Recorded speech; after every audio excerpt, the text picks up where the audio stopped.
Good evening. The next poem I'm going to read is called Extension.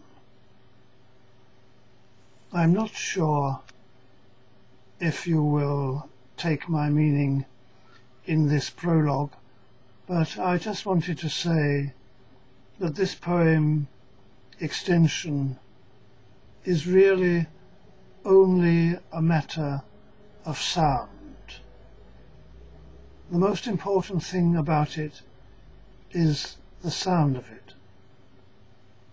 I suppose that should be true for all poetry, but actually it's quite rare to attempt to write a poem whose one claim on our attention is how it sounds.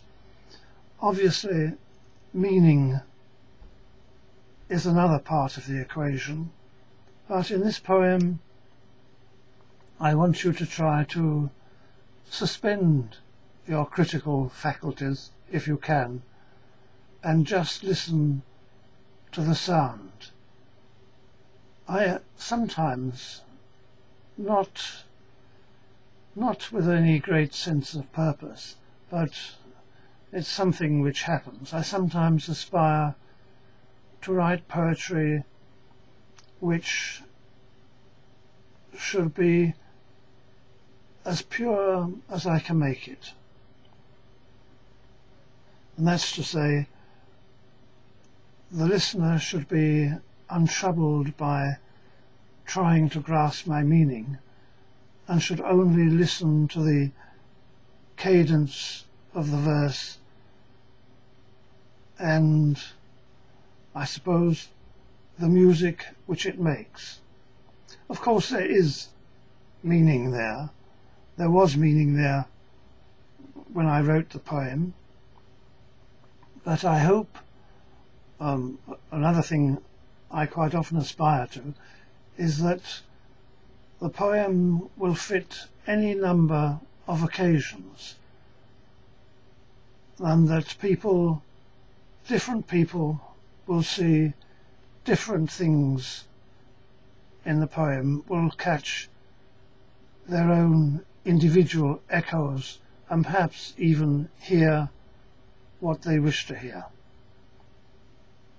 I don't want to make too much of this, but that's just the feeling I have about this particular poem, and it may clarify my purpose to some small extent. The poem is called Extension. Extension.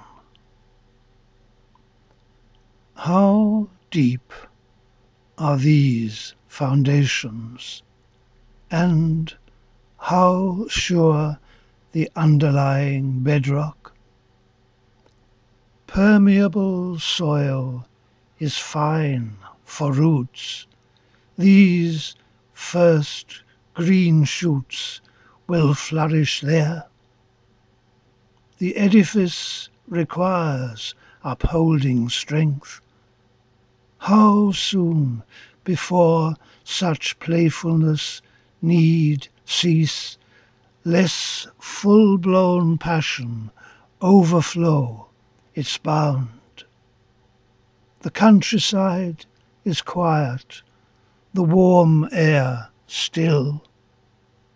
What we feel is under lock and key momentarily. The scent of perfumed bodies much outglows pink petals of the intertwining rose. Sculpture, poetry, music fused together inhabit this one body. Sense of touch is beauty miles beyond the mind's control, overspilling into empty space. Unspoken acquiescence, full consent of eye and lip and limb. Curling hair touched by these summer breezes is one chord of the symphony we create.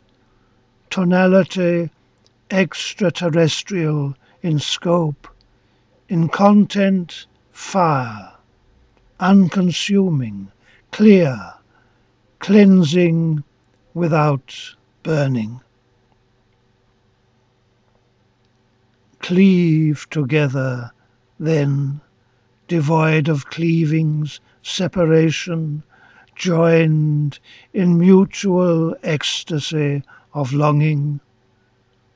Tenderness unlimited by time, consummation unfinalized, unpeaked. Full noon of day, where time and day and sun are without end. Into such transcendence we ascend.